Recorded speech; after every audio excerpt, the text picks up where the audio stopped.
Hey guys, this will be video 6 for the, I'm going to start calling this video series the Flying V design build because I'm going to keep it general enough that it will still remain most likely a transition using this Les Paul neck, but I wanted to keep the video series so we cover the ability to do a fender type pocket or either a mortise and tenon, like a tenon type pocket, which this is called a tenon.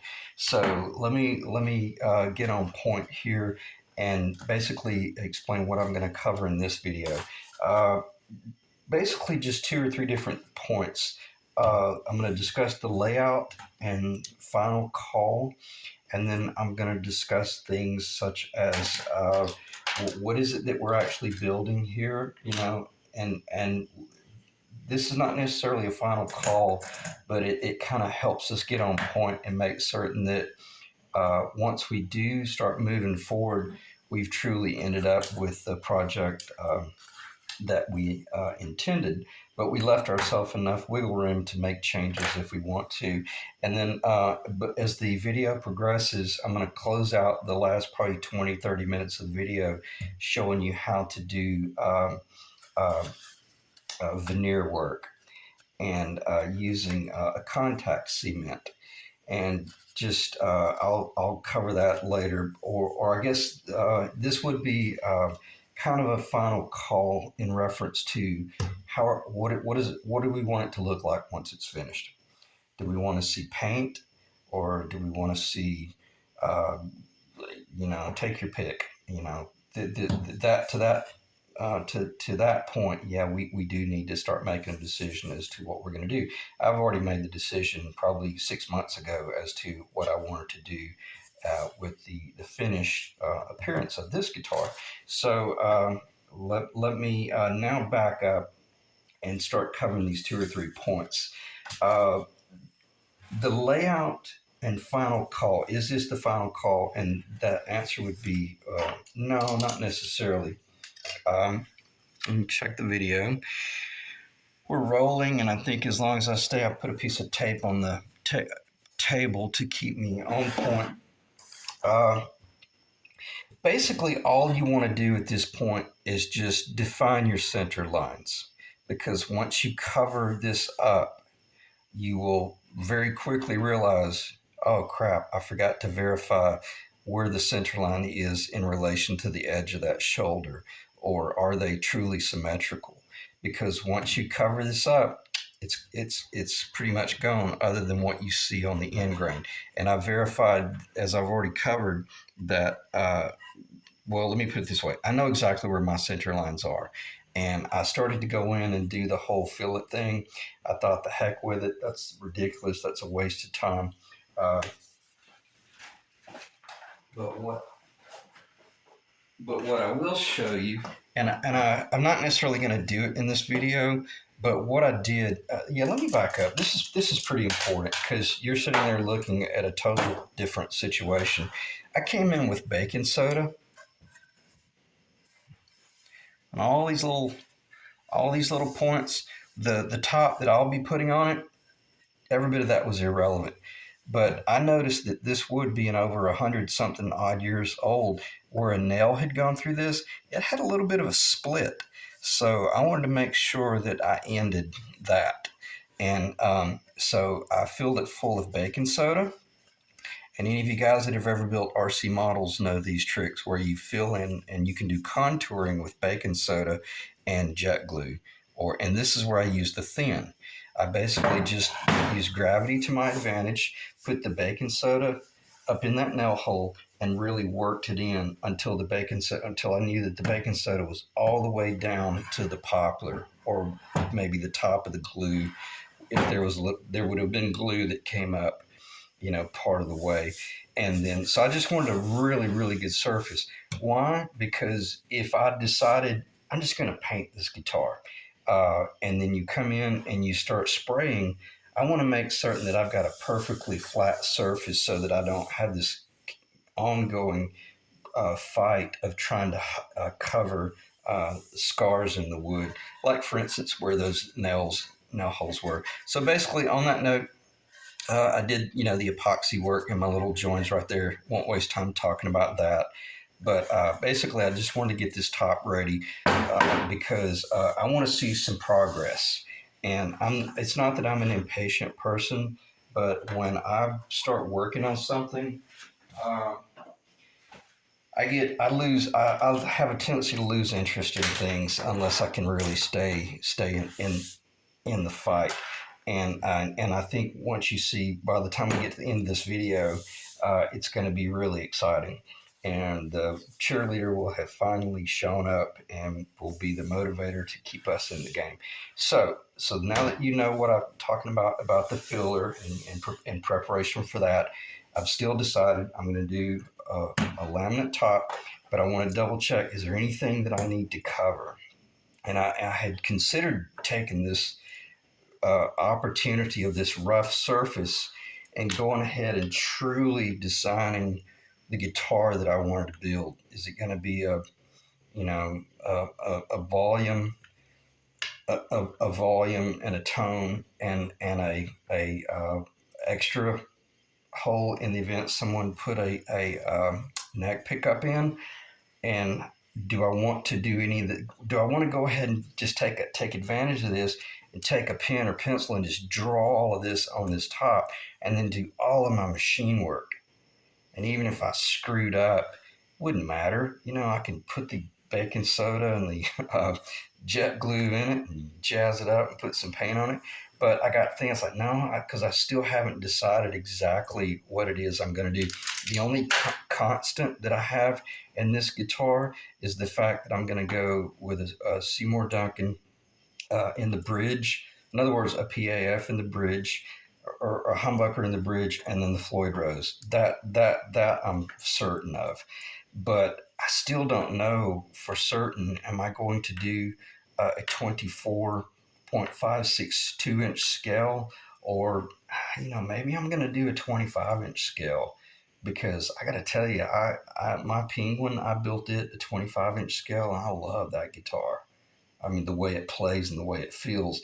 And I just found out that my acoustic is a 25-inch scale as well. So maybe I'll make that decision later on. So I think this is a good time to just leave this alone, because who knows, I might just go off the rails and decide I'm going to go with a compound radius Fender scale fretboard, and I'm going to go 24 frets, and man, this thing's going to be a 25 and a half inch scale. But if I had have already routed that up under the surface, then I would have been duplicating, or I would have been encroaching on a hole that now I'm going to have trying to repair from the top side. And we don't want that. We want to leave this thing wide open so that once it starts coming together, we can realize, oh man, yeah, this is perfect right here. Or I decided, to heck with it, man, I'm doing a Bigsby. And I'll go ahead and curb your desire there. I put a Bigsby on one of the last V's, and it did not turn out very well. And it was just very ineffective. So unless you just really love the Bigsby, I'd say this guitar is either a hardtail body design or it's a Floyd Rose design. So let me get back on point, and I think I shot from the hip there enough to let you know I didn't want to paint myself into a corner on that, because I know from a standpoint of valuation, this is pretty much what guys want to see in a flying V. And then, you've got your little toggle switch right here if you have that additional pickup. So, all right. So on that note, I'll put that to rest, and let me put this over here. And let me look at my note and determine how I want to move forward. One thing I didn't mention is that, see, there's even the possibility that you might come in, and I'm hoping that's in the camera, and do like just a full-blown Les Paul type control layout. And by not doing any of that route work, you can do all that type routing from the back. And once you see what I'm about to glue on the surface, you'll realize why.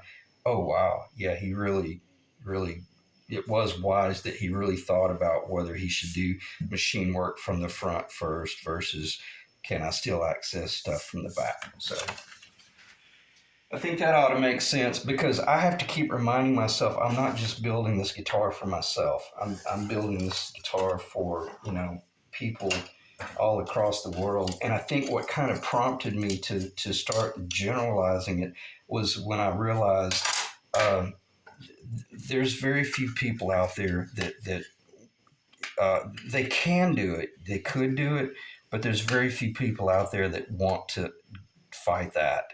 That's not a paper tiger. That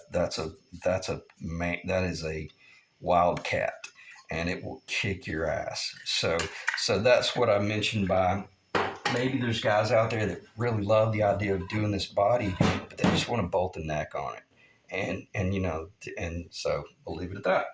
All right, so let me get back on point. Define the center line, which I did. Preparation for gluing the top, which I covered.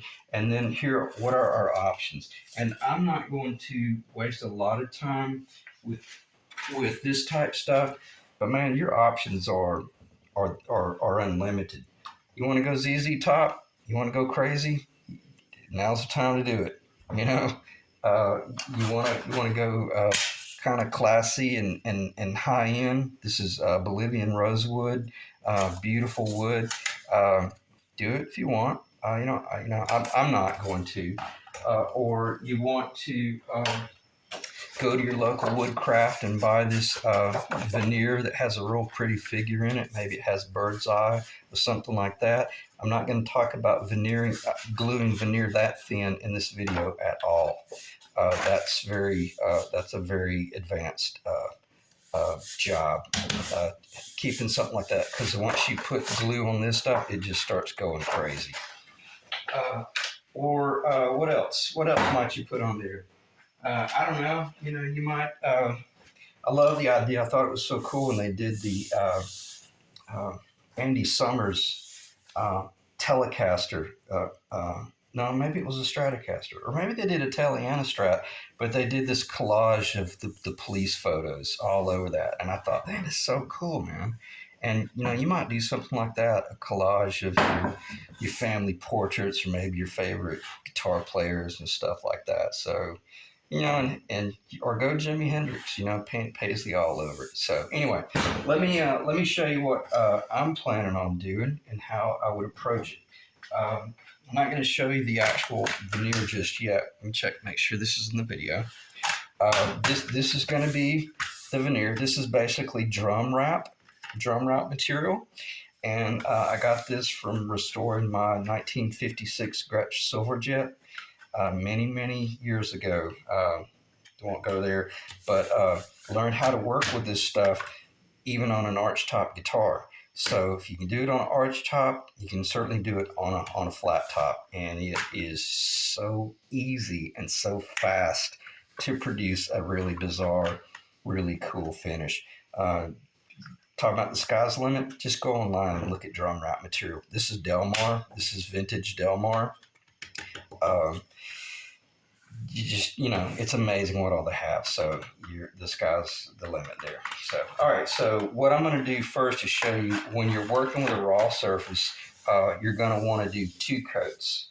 And let me check the time.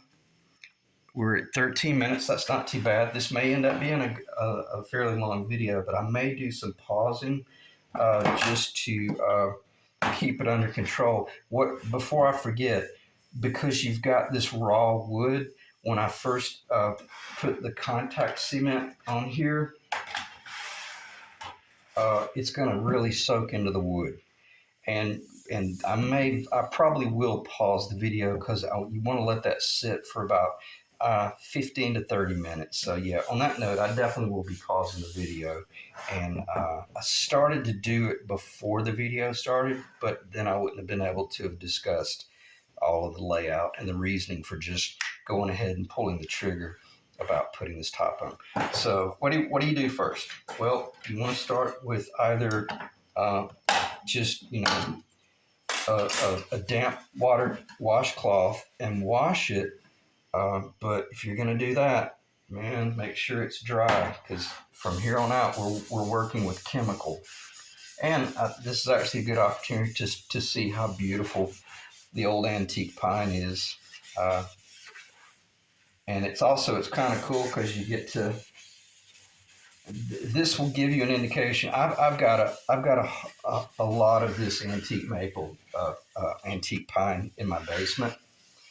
Um, so there's a very strong possibility that I might do like some of the, I think they call them pine casters or barn casters or whatever, but they don't really bring any money. So my theory is, if I'm not going to get compensated for my efforts, then it's not really worth it.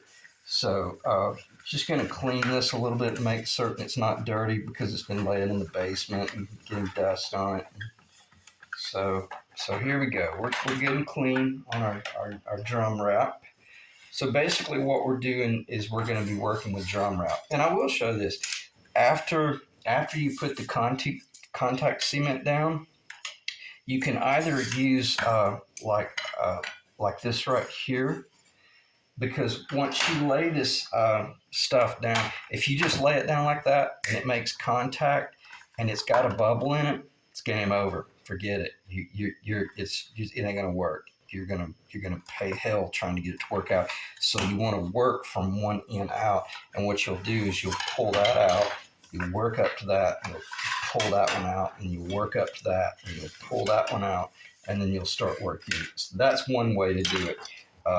Which I probably will do it that way, or you could consider doing something like this right here, and start pulling them out from under it as you're working back in that direction. I'll figure it out in a second, but I want to go ahead and I've already mixed this, and how do I want to apply this? This is probably not how I would do it, but I'll do it just because it looks professional on the video. Um, and plus, this thing, usually what I do with these sticks, I stick them down in the trash can, because, man, this is not something you want running wild in the shop. All right.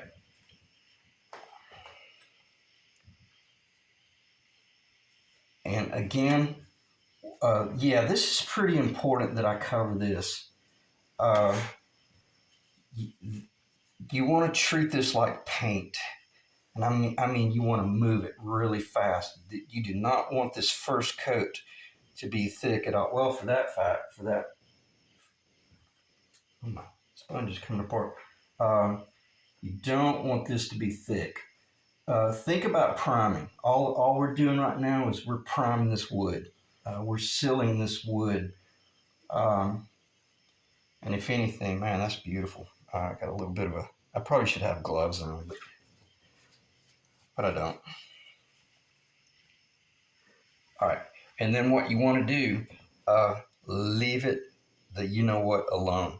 Because if you dip again and go, oh, I'm going to put a little bit more, what will happen, you literally will create, especially if you're doing like a material, if you're doing, and it's okay to talk about this because that's finished. But if you were doing something like this right here, and you were getting ready to put that down, and you had a goop of, that's like right here. There's a little bit of a goop of that crap. I'm gonna wipe it off. But if you've and I learned this because I build custom cases as well, and I'll do like this faux leather material. And if you put this down, this probably wouldn't show because it has a texture to it. But if you put like a faux leather down and you start going across it with your J roller, these are incredible. Not cheap, but I've had this probably for 30 something years. But you'll come in with your J roller. I don't care how strong you are. If there's a goop of that crap up under there, there's this little bump, and it'll always be there. You can take a razor blade and you can cut your material and try to fight it, but it's a nightmare. So the thinner your material, the thinner your contact cement better be. All right, I think I'm going to pause the video right there because I don't think there's anything I need to talk about because I'm not going to put any on this yet, because in about 15 to 20 minutes I'm going to do another coat of this, and then I'll put a coat on here, and then I'll let those two sit for another 15 minutes, and then when I put it down, it'll be an immediate glue. So let me pause the video, and I hope what I may do, just to be safe, I don't know if the video pause has a timer on it. I may fire up the video just for a split second and then pause it again. So if you see it kind of clicking on, clicking off, clicking on, clicking off, it's just because I'm letting this sit here for 15 to 20 minutes. All right. Okay, I'm going to start the video up just briefly. This has been sitting here for about maybe 5 minutes, but when you're working with the contact cement, this stuff is extremely flammable. So make certain that you read the instructions very much in detail, and no open flames, no pilot lights, things like that. I'm in a basement, but right now I've got the basement door open, and you'd be wise possibly even to put a fan over there and maybe vacuum any of this odor out, because it's pretty brutal. And or if you've got like children in the house or people upstairs, and the AC unit kicks on, and it'll just you'll go upstairs and you'll realize your whole house smells like a 3M plant. So proceed with caution on working with this type stuff. I'm going to pause the video again, and hopefully the next time I come back, we'll be ready to do the second coat on that piece, the first coat on this piece, and then I'll do some more pausing, and then we'll start doing our glue up. The reason you only have to do one coat of the contact cement on this is because it's non-porous. And I probably could get away with this because it's the antique pine. It has a lot of, and I've noticed this is staying very, it's not getting blotchy at all. So I probably could just do one coat here, wait 15 to 20 minutes, and glue it up, and it'd be okay. But I'm not going to take that chance. So let me pause it again. Okay, guys, let's dive back in. It's been about 15 minutes, and it hasn't changed at all as far as discoloration. So that's a really good indication that it's staying on the surface. And this is where it gets really almost dangerous. Let me see if I can explain this. What you want to do is,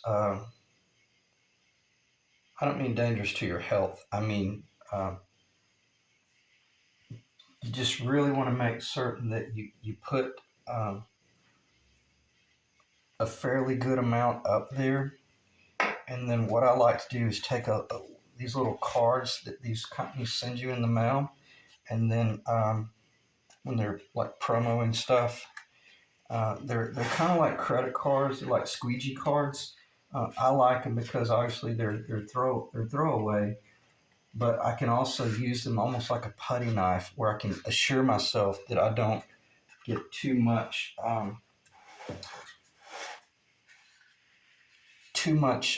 contact cement. See that crap right there, man? That could become a nightmare. And this may not end up being on the video very well, but I've got to just kind of stay on point here for a second. And I can tell by the way this is working, it should be fine. And if it's not, it'll be my fault because I'm not using my card. See how well you're able to use that card and distribute the glue. And we're at a point now.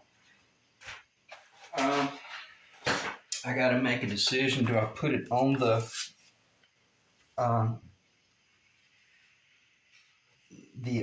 Delmar, the drum wrap, or do I just throw it away? And the stuff is not cheap, but it's not worth being. You don't want to skimp so much that you freak out and have too much Got a little bit too much off right there. I'm going to put some back on. Bear with me for a second. I'm going to hold this up in the light for myself. Yeah, I took too much off right there. So I'm going to put it back. But again, this is what I was talking about. You have to be careful. Now, I say that. That's actually not, it's not as critical. I'm sorry, that was off the camera. It's not as critical because this Delmar drum wrap that I'm going to be putting on here, man, this stuff is super thick. And even if there was some gumminess under there, it would be fine. But if you're working with like a faux material, man, it's got to be really, really good. It can be a little bit messy.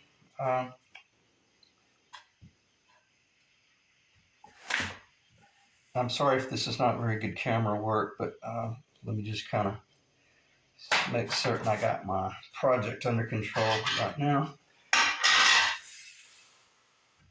All right, let me look at it. Looks pretty good.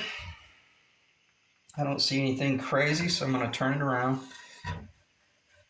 I got some on the table back there.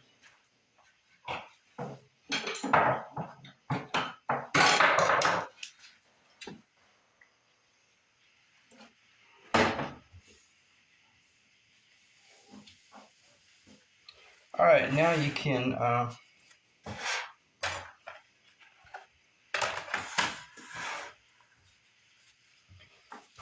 put it on this piece, and pretty much, just the same process. This does not have to be very thick at all because it's literally just going to be right on the surface.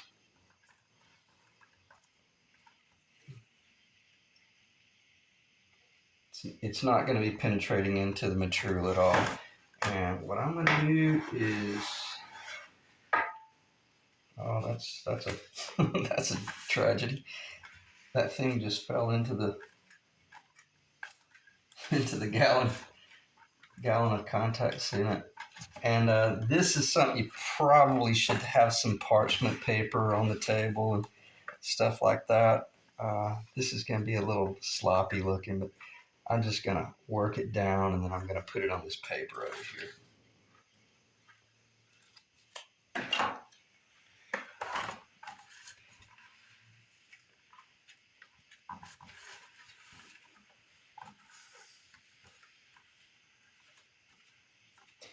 The good thing about this drum wrap is now you could do this with a roller as well. That would probably be a little bit easier to control, and it would probably look more professional on video as well. But you can see how I'm able to use this little card to push the stuff around, and I got it on my table there, so I got to make sure not let that get on the actual top. But it works well enough to get it across the material, and then it'll kind of soak into the material a little bit. And obviously, like that right there, I wouldn't leave any of those crazy lumps, I guess is what I'm saying. And I'm going to move those lumps up a little bit and carry that over. And the cool thing about this is I'll be able to come back. I'm going to pause the video here in a second, and then I'm going to slow down. I'm going to clean up my table a little bit, and I'm going to make sure I get all of these corners here, and then we'll be good to go. Messy, probably. The only reason I don't like wearing gloves, because if you're wearing gloves right now, you start getting glued to your project, and it's a freaking nightmare. So let me pause the video, make sure I don't have anything on my finger, because I don't want to get that crap on my phone.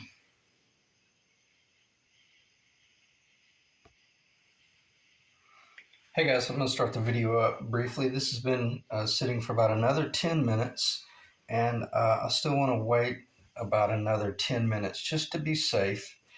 But I got to thinking of something that I could discuss just for a moment or two that might really help you determine how to square this point right here.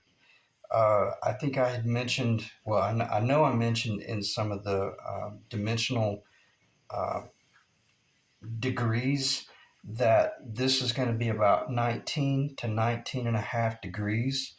You know, once you measured over and then measure up to this point, whether it's 2 and 7/16 or 2.5 or whatever you decide to make yours, um, that was about 19 to 19 and a half degrees.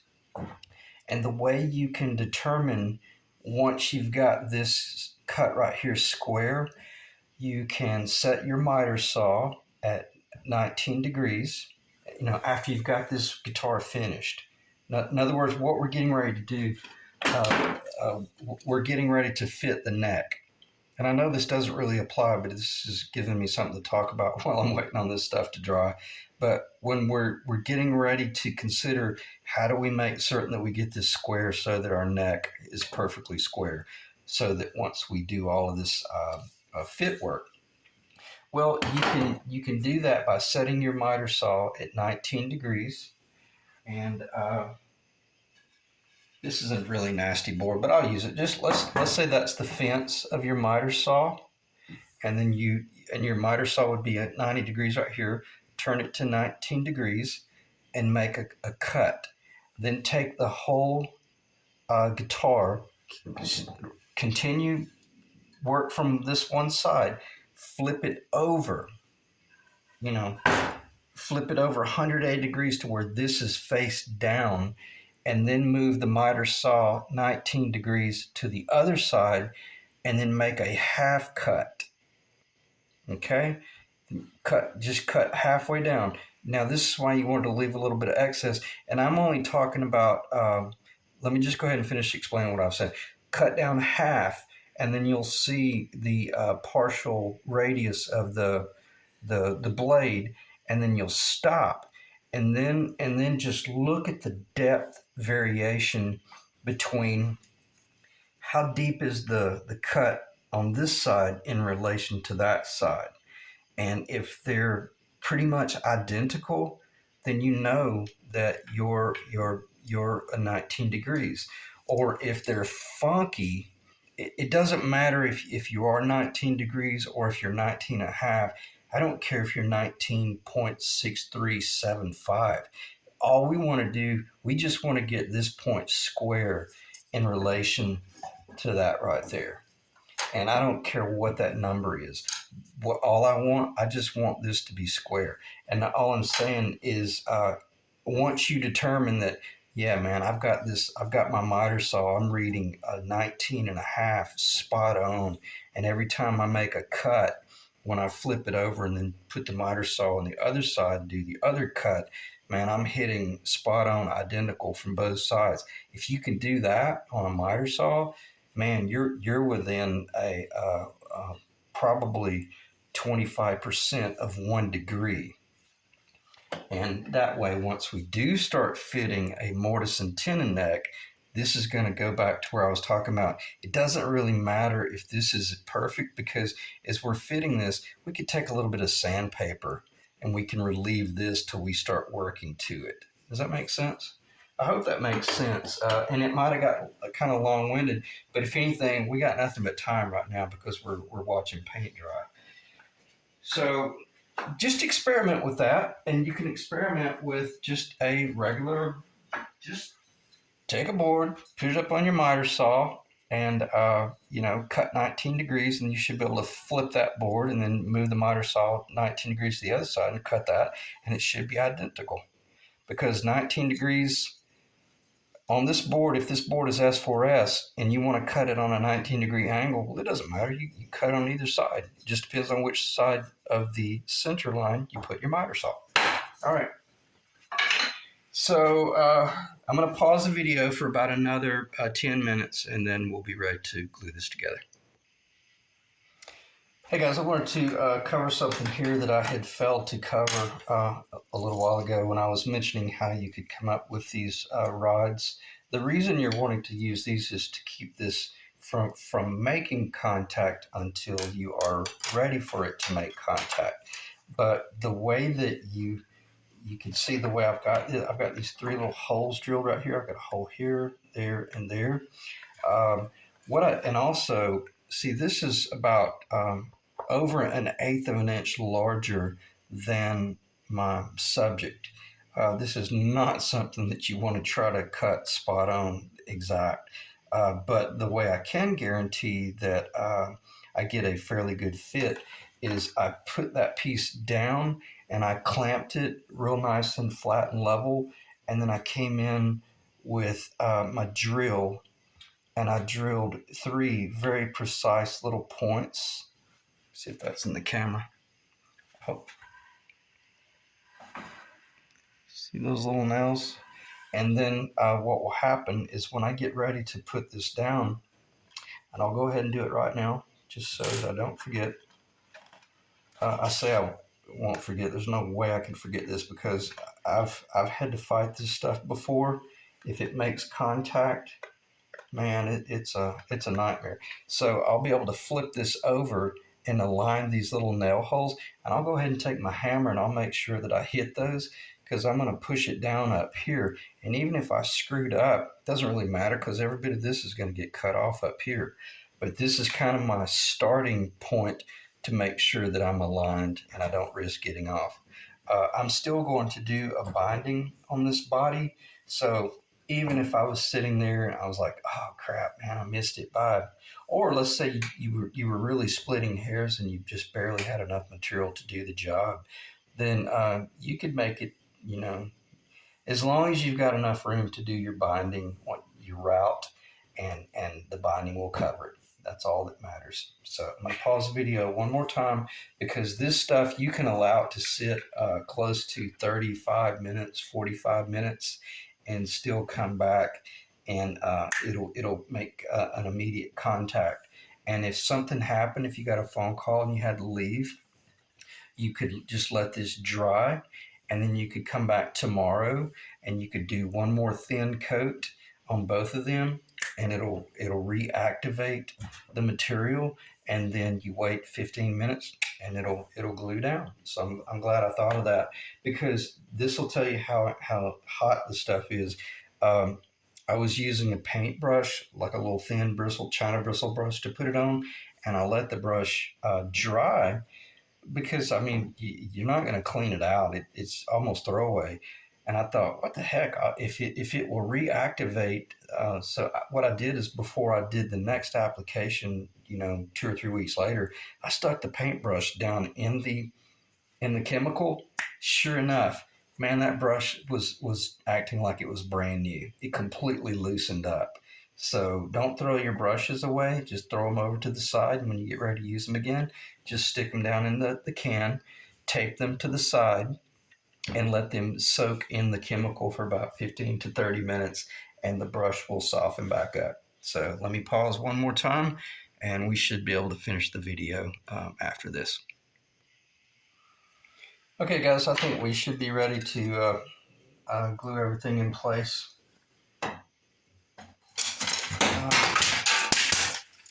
Sorry about the noise. I'm gonna go traditional and just lay these across this way. Typically, they say that you could use dowel rods. Um, I don't know if it matters, but you want to make certain that anything you do use, like this right here, these are scrap. I took some sandpaper and I made certain that I didn't have any splinters that might get, that might stick. And then when I pull it out, the splinters under there. Again, you get anything under that surface and it's going to show. All right, so here we go. What I've got is I start with this front nail first, and I don't want to let this stuff get anywhere near the top. Found the hole. All right, I'm looking at this other one. Found the hole. Looked up under it. Found the hole. Don't have to go crazy. I'm going to put that on an angle. There's pretty much no way that could make contact Now let me see if we're in the camera. All right, so what I've got here, I'm going to go ahead and start. I'm going to go to the, let me see if that's in the camera. I'm going to try to just really take my time with this because, again, man, I could, you know how I always say I could go I could go get a cup of coffee. I could go make a pot of coffee and come back, and this would be ready to work with. So I'm going to go ahead and push that one down. I'm going to push those down, and I should be good. Now, the cool thing here, I don't think, let's see if that's in the camera. Yeah, I'm making really good contact right there. I'm going to just look down. I'm sighting down that line. I'm going to sight down this line, and it looks great. I don't see any sort of hiccup that might be preparing to present itself. Let me think for a second.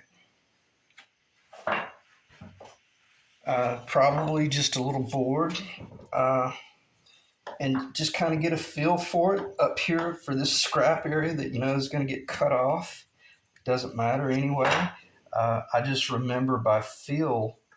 Now you don't want to pull that rod out until you've already kind of worked up to that rod to where it starts almost raising up a little bit. Does that make sense? In other words, you wouldn't want to pull that rod out because, man, you don't have another rod for another 2 or 3 inches. You end up with a little bubble there. You'll end up having to put a neck pickup, you know, to cover your foul up. All right, that's looking really good. It's feeling really good too. Feels really good. You could probably do this whole thing by hand if you wanted to, but the J rotor is really going to make a difference. All right, I'm going to see if that's in the camera, and you can kind of see. I'll just turn it around. You can kind of see what's going on. It's probably 5 inches back there. We got all the time in the world, man. And it's cool when you know that you've been patient and you took your time. And what you might want to do, just to be safe, look up under there and make certain that no sort of little splinter came off of your little scrap board. If you had a real nice little like poplar dowel rod from your big box. And this is where you could start looking down and you realize, yeah, man, I'm hanging over an eighth of an inch there. I'm hanging over an eighth of an inch there. And not only is that eighth of an inch going to get routed off, but I'm going to route up into the body another 1/16 of an inch, a couple of millimeter maybe, for the binding. So I'm right now, I'm on cruise control. I can lean the seat back and just enjoy the drive. Because all of our preparation, our little baking soda and our jet glue and all that jazz, we got a beautiful surface. We could have floated over every bit of that stuff if we wanted to.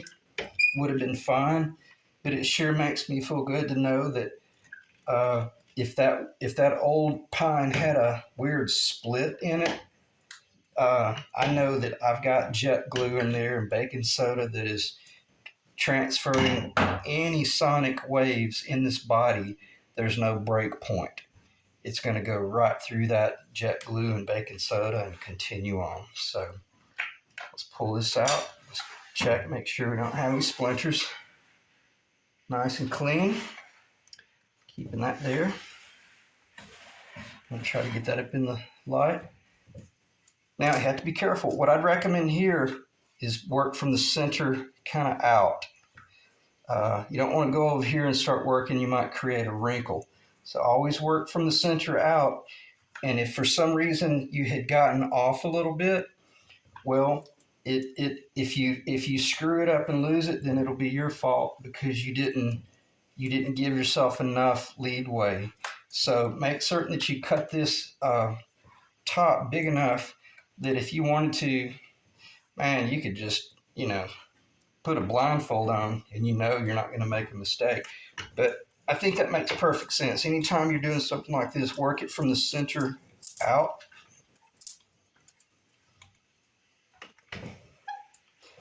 I'm gonna lay those edges down a little bit. I hope that's in the camera.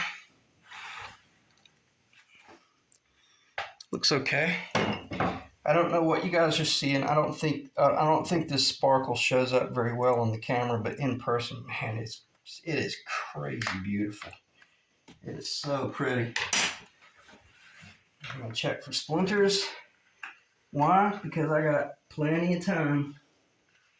But I'm gonna hold it up with my hand. This is a huge area. And this is an area that you want to make certain that you have 100% control. And if there's a mistake, you'll feel it. Even through this, I think this stuff is 60 thousandths, or no, I think it's 40 thousandths thick. If there was some sort of problem, you'll feel it. Like if there was a cricket under there, you'll know it. All right, that feels incredible.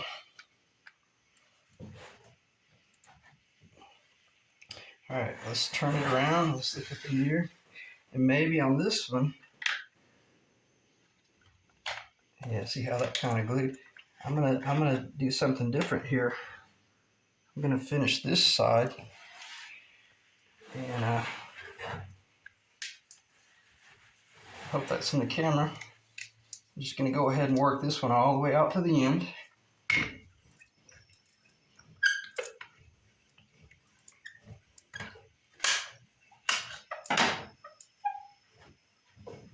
I forgot to check for splinters, but if there's a splinter under there, it's too late now. It should be good. I even sanded that clean before I put it under there. So that feels nice.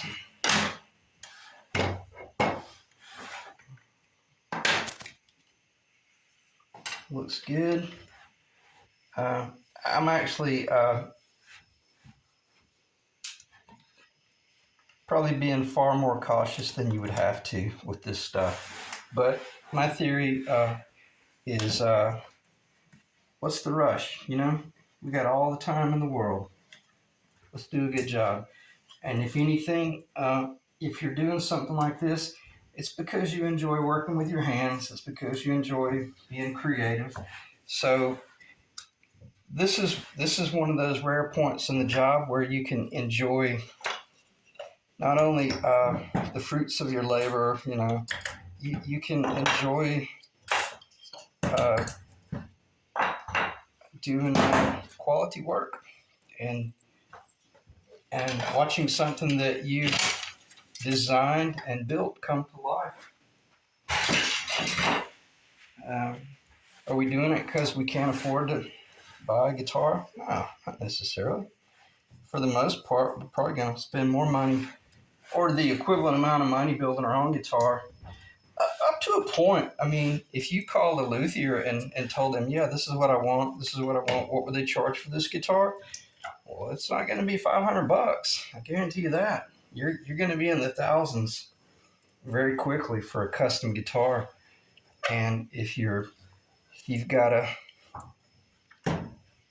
young client that is a musician that they're launching and they want a signature look, can make some pretty good money building stuff like this. Now, let's see if we're on the camera.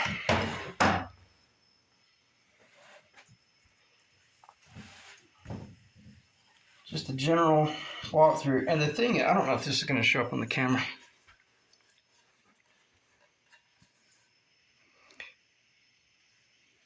It's weird. It looks more copper on camera. Let me just get behind the camera. Yeah, it looks more copper on camera than it is in person. It's much deeper. It's almost like it's almost like a shallow wine red. And I don't know what the age of this. Let me see if I can get it in view a little bit better. And I'm sorry, I wasn't really watching the camera. I don't really even know what was picked up. Got a little blotchy spot right there I got to figure out. The cool thing about this stuff is it's basically, this is called, It's a sparkle wrap, which it starts with a silver foil, and then they'll come in and either clear coat over it, or they'll clear coat over it with a red tint gel. I don't know how they make this stuff. It's probably machine. It's made in a roll form. Probably the roll goes under a spray, and it sprays red, and then it'll spray blue or purple or black, or any of the just take your pick. Look at your drum, your Gretsch drum wraps. I don't know if they were the first ones that started doing the real cool drum wraps. They might have. It might have been a different drum company, but I do know that's Gretsch had an incredible advantage when they were building guitars, when they started doing that whole sparkle top. Nobody else was able to do that. Uh, Not just because they couldn't, but because Gretsch beat them to the punch. And they're probably sitting there going, "Oh man, that's so cool!" Especially, when Buck Owens did the whole Telecaster thing with the silver sparkle. Well, that was kind of a compliment to the fact that Gretsch had done the silver jet with the silver sparkle top. But I won this stuff off of eBay. The guy claims that this drum wrap is extremely old. I don't know. You know, you know how eBay is. It's hard to tell. There you go. That's a good indication of how much overhang I've got. Quite a bit, and you can see how well it glued to the syrup, made contact. Let's flip it over here and look. Perfect. And the cool thing about this is I could put this on the router table right now and hit it, and it's ready to work with. But I'm gonna let it dry overnight just to be safe, and I'm gonna go ahead and check the camera, check our time. Wow, I didn't realize we were that far along. I'm gonna shut the video down right there, and I'm gonna put this on the floor, on the ground, and then I'm gonna set on top of it, and I'm gonna put about 70 to 100 pounds of pressure, really rolling this baby out, making certain that if there are any crickets in there, we'll push them out the side. All right. Thanks, guys. I hope it's a good view. I hope it's in the camera. And the next video, I'll probably be covering doing routing for the binding, because I want you guys to see that. It's very simple, and I may run the router on video. I'm not sure about the liability. I gotta proceed with caution there. At a minimum, I'll have possibly the binding channel routed, and then I'll definitely will be doing binding on camera. All right, so I'm gonna shut the video there, and then I'll catch you guys next time. Thanks.